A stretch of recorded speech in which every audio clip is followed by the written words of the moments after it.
আসসালামু আলাইকুম। এখন দেখবেন সংবাদ শিরোনাম। রাতে রাজধানীতে অগ্নিসংযোগ ককটেল বিস্ফোরণ, ময়মনসিংহে দগ্ধ হয়ে বাস শ্রমিকের মৃত্যু। 13ই নভেম্বর ঘিরে ট্রাইব্যুনালে নিরাপত্তা জোরদার। পোস্টারে নিষেধাজ্ঞা রেখে নির্বাচনী আচরণবিধির গেজেট প্রকাশ। 6 মাসের সাজাসহ থাকছে জরিমানার বিধান, বাতিল করা যাবে প্রার্থিতাও। চলতি মাসেই জানিয়ে দেওয়া হবে বিএনপির অবশিষ্ট 63 প্রার্থীর নাম। আসন সমঝোতা ঝুলে যাওয়ায় এই সিদ্ধান্ত ঘোষণা, কয়েকটিতে পরিবর্তনের আভাস। নয়াদিল্লির গাড়ি বিস্ফোরণকে আত্মঘাতী হামলা বলছে পুলিশ। সন্দেহভাজন হামলাকারী ডাক্তার উমরের বাড়ি জম্মু কাশ্মীরের পুলওয়ামায়। এতক্ষণ দেখছিলেন সংবাদ শিরোনাম, এখন দেখবেন বিস্তারিত। 13ই নভেম্বর শেখ হাসিনার মামলার রায়ের দিন নির্ধারণ ঘিরে সম্ভাব্য নাশকতা এড়াতে আন্তর্জাতিক অপরাধ ট্রাইব্যুনাল জাতীয় ঈদগাহ মাঠে নিরাপত্তা জোরদার করেছে আইন শৃঙ্খলা বাহিনী। মঙ্গলবার সকাল থেকেই ট্রাইব্যুনাল ও ঈদগাহ মাঠের প্রবেশ মুখে কঠোর অবস্থানে থাকতে দেখা যায় আইন শৃঙ্খলা বাহিনীকে। এর আগে সোমবার supreme court, tribunal, attorney general কার্যালয়, বার ভবনের নিরাপত্তার স্বার্থে জাতীয় ঈদগাহ মাঠে বহিরাগতদের প্রবেশে নিষেধাজ্ঞা দেয় সুপ্রিম কোর্ট প্রশাসন। পুলিশ বলছে, শেখ হাসিনার মামলার রায় ঘিরে গেল কয়েকদিন ধরেই রাজধানীতে নাশকতা ছড়াচ্ছে আওয়ামী লীগের নেতাকর্মীরা। 13ই নভেম্বর ডাকা হয়েছে হরতালও। ময়মনসিংহে গতরাতে একটি বাসে অগ্নিসংযোগ করেছে দুর্বৃত্তরা। এতে দগ্ধ হয়ে একজনের মৃত্যু হয়েছে, আহত হয়েছেন 2 জন। পুলিশ জানায়, গতরাত 3:15টার দিকে ফুলবাড়িয়া বাজারে দাঁড়িয়ে থাকা আলম এশিয়ার একটি বাসে আগুন দেয় দুর্বৃত্তরা। খবর পেয়ে ফায়ার সার্ভিসের একটি ইউনিট ঘটনাস্থলে পৌঁছে আগুন নেভায়। এ সময় বাসের ভিতর থেকে একজনের ঝলসে যাওয়া মরদেহ উদ্ধার করে ফায়ার সার্ভিসের সদস্যরা। নিহত জুলহাস একজন পরিবহন শ্রমিক। আগুন দেওয়ার কারণ অনুসন্ধান ও অপরাধীদের ধরতে কাজ করছে পুলিশ। সোমবার সন্ধ্যার দিকে রাজধানীর ধানমন্ডিতে ল্যাবিড হাসপাতালের সামনে একটি বাসে অগ্নিকাণ্ডের ঘটনা ঘটেছে। রাত 1:30টার দিকে যাত্রাবাড়িতে একটি বাসে আগুন দেয় দুর্বৃত্তরা। এদিকে রাত 11টার দিকে রাজধানীর বাংলা মোটরে এনসিপি প্রধান কার্যালয়ের সামনে ককটেল বিস্ফোরণের ঘটনা ঘটেছে। এই ঘটনায় 2 জনকে আটক করেছে আইনশৃঙ্খলা বাহিনী। বিস্ফোরণে 4 জন আহত হয়। সোমবার সন্ধ্যায় রাজধানীর ধানমন্ডিতে ল্যাবেট হাসপাতালের সামনে একটি বেসরকারি বিশ্ববিদ্যালয়ের বাসে অগ্নিকাণ্ডের ঘটনা ঘটেছে। সন্ধ্যা 7:30টার দিকে খবর পেয়ে ফায়ার সার্ভিসের 2টি ইউনিট আগুন নিয়ন্ত্রণে আনে। রাত 1:30টার দিকে যাত্রাবাড়িতে একটি বাসে আগুন দেয় দুর্বৃত্তরা। গত কদিন ধরে রাজধানী সহ দেশের বিভিন্ন জায়গায় যানবাহনে আগুন সহ বিভিন্ন নাশকতার ঘটনা ঘটছে। এসব বিবেচনায় নিয়ে তদন্ত করছে পুলিশ।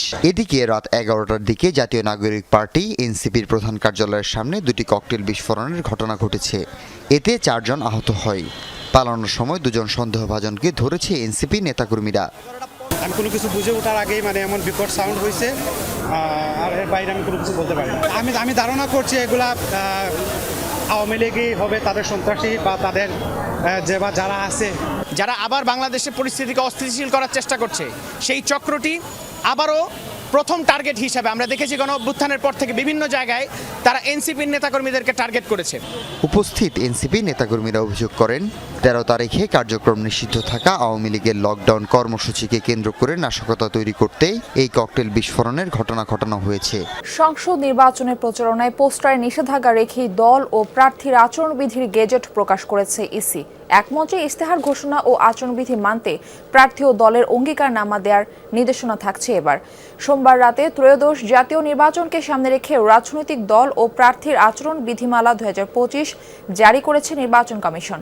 সোশ্যাল মিডিয়ায় ভোটের প্রচারে কড়াকড়ি আরোপ, অসৎ উদ্দেশ্যে এআই ব্যবহারে মানা, পোস্টার ও ড্রোন ব্যবহারে নিষেধাজ্ঞা সহ আসন প্রতি 20টির বেশি বিলবোর্ডে নিষেধাজ্ঞা থাকছে বিধিতে। আচরণবিধি লঙ্ঘনের সর্বোচ্চ 6 মাসের কারাদণ্ড ও 1.5 লাখ টাকা জরিমানা এবং দলের জন্য 1.5 লাখ টাকা অর্থদণ্ডের বিধান রাখা হয়েছে। প্রয়োজনে তদন্ত সাপেক্ষে প্রার্থিতা বাতিলের ক্ষমতাও রয়েছে ইসির। নির্বাচন ব্যবস্থার সংস্কার কমিশনের সুপারিশ ও 2008 সালের আচরণবিধির সঙ্গে সমন্বয় রেখে বেশ কিছু নতুন বিষয় যুক্ত করে এবার নতুন আচরণবিধি প্রণয়ন করল সাংবিধানিক প্রতিষ্ঠানটি। এর আগে গণপ্রতিনিধিত্ব আদেশ আরপিও সংশোধন অধ্যাদেশ জারির পর সেই আলোকেই আচরণবিধি গেজেট আকারে জারি করেছে ইসি।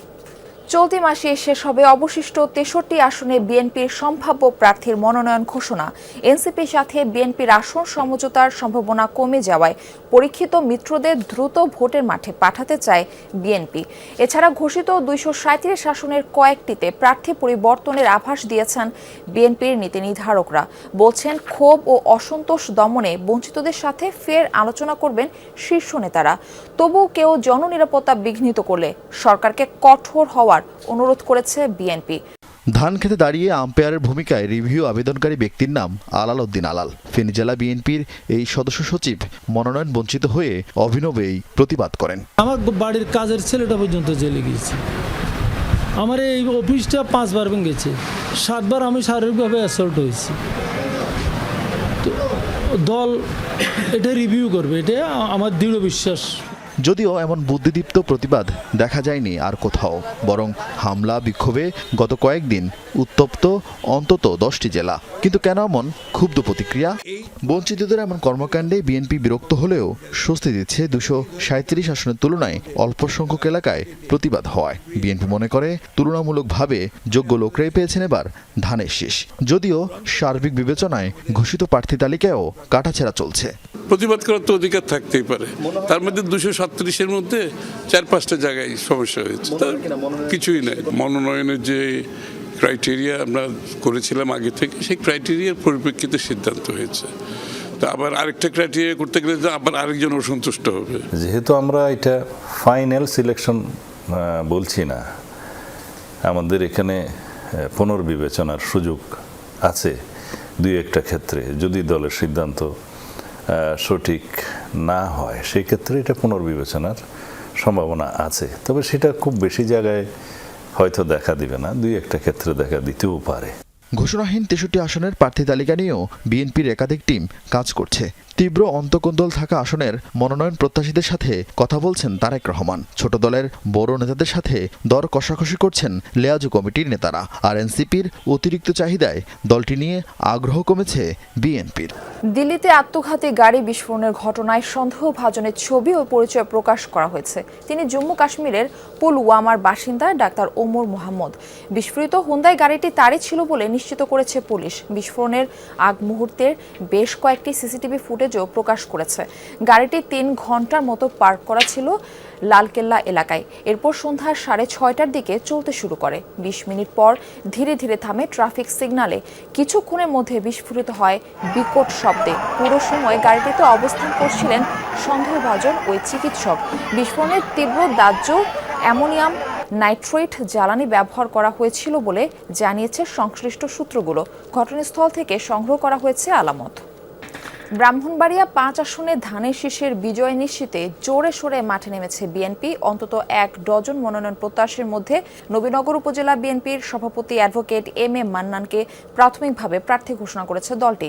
এতে সন্তোষের কথা জানিয়েছেন তৃণমূলের নেতাকর্মীরা। বলছেন, দল মনোনীত প্রার্থীকে বিজয়ী করতে ঐক্যবদ্ধভাবে কাজ করবেন সবাই। মেঘনা ও তিতাস নদী বেষ্টিত ব্রাহ্মণবাড়িয়ার নবীনগর উপজেলা যোগাযোগ ব্যবস্থা, কর্মসংস্থান সহ বিভিন্ন দিক থেকে বেশ পিছিয়ে এই জনপদ। দীর্ঘদিনেও কাঙ্ক্ষিত উন্নয়ন না হওয়ায় ক্ষোভ রয়েছে স্থানীয়দের মাঝে। আসন্ন সংসদ নির্বাচন ঘিরে নানান হিসেব কষছেন ভোটাররা। এবার সুষ্ঠুভাবে পছন্দের প্রার্থীকে ভোট দিতে পারবেন এমন প্রত্যাশা তাদের।